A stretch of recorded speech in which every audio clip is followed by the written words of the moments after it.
Let's go back to the beginning when I'm a little girl and I get molested by my stepfather, who I thought was the greatest person in the world and I love more than anything, to the point where when I realized what he had done to me, I could not process it because I loved him so fucking much. It tore me in two, which is why I was so scared when it came to my husband. I used to have nightmares he turned into him. And he knew this. When I was 18 and I tried to unalive myself, I was so fucked up that he walked in the room and I told him I hated him because I thought he was my stepfather.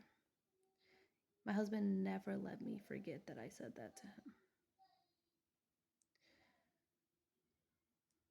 I remember the first time I was abused and he asked me if I wanted to know where my cherry was. I was like 11, sitting on his lap.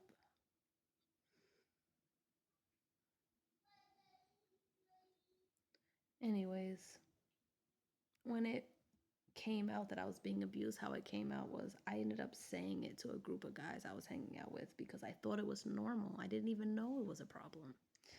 And my homegirl told me, she was like, what he's doing, like he's molesting you. And I was like, no, he's not. No, he's not.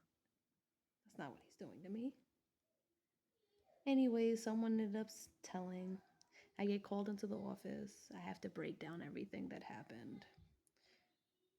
I end up waiting for hours at school for CPS to come pick me up. They pick me up, they bring me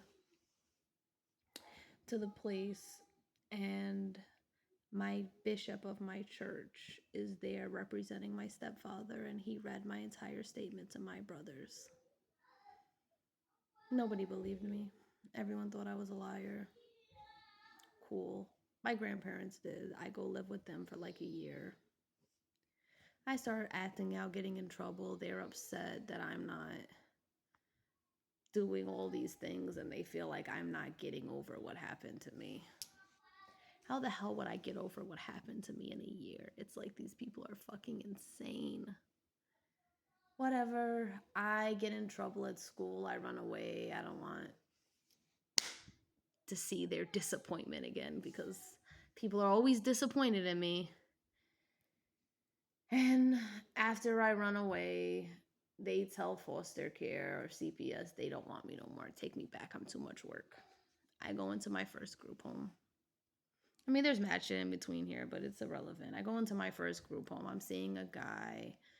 My adopted mother is trying to get custody of me, and she's fighting, and my family is showing up and fighting the court so that she can't have me because, they don't want me, but God forbid someone else does want me.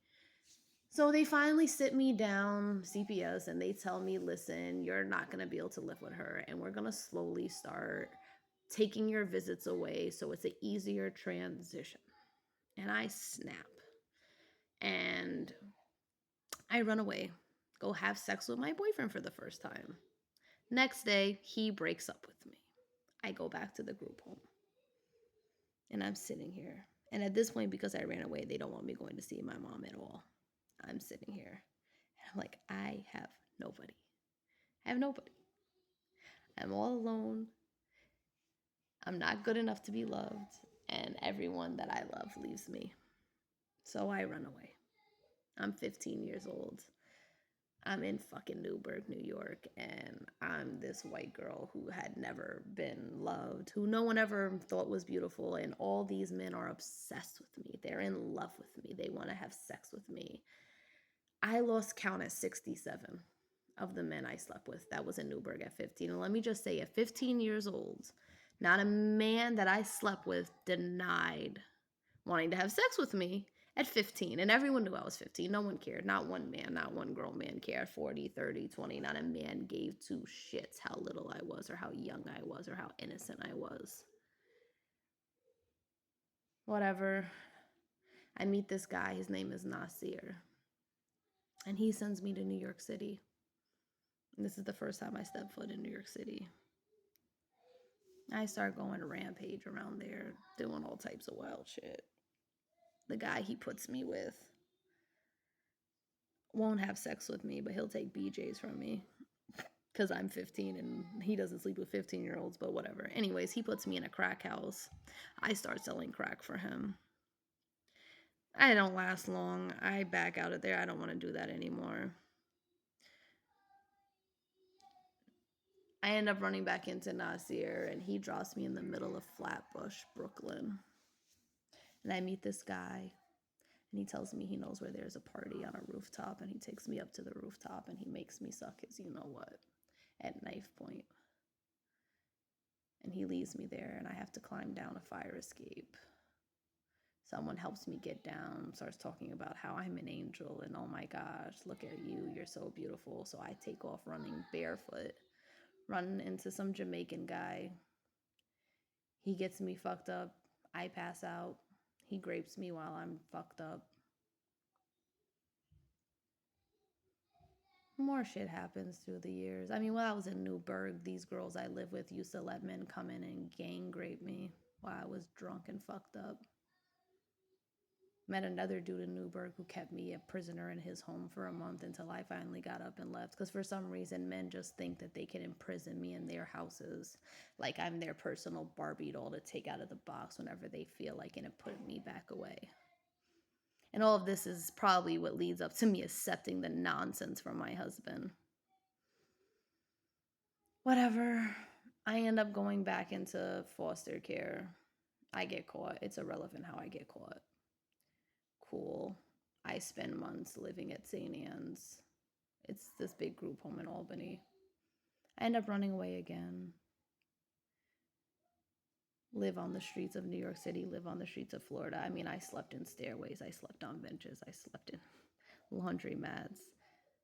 I lost count of how many times men took advantage of me. I lost count of how many times I slept with men. Because to every man, when you see me, I'm just easy grab, easy pickings. It's always been that way. Look at this broken person that I could take advantage of. And when I met my husband at 16, I had just came back from Florida. I was being pimped out. He met me being pimped out. He knew I was being pimped out because my pimp texts me, if he's not buying, he has to go. And my husband says to tell him that I am buying. And he takes me home, gets me high. I pass out in his bed. He doesn't touch me. I think, wow, I found this great guy who doesn't try to have sex with me when he meets me. It's crazy because he had told me he was going to brainwash me and make me his wife, and I was going to have all his kids. I thought he was crazy, but he knew exactly what the fuck he was planning. Instead of telling me he loved me, he would tell me he would kill me. That's how he said, I love you. He'd say, I kill you.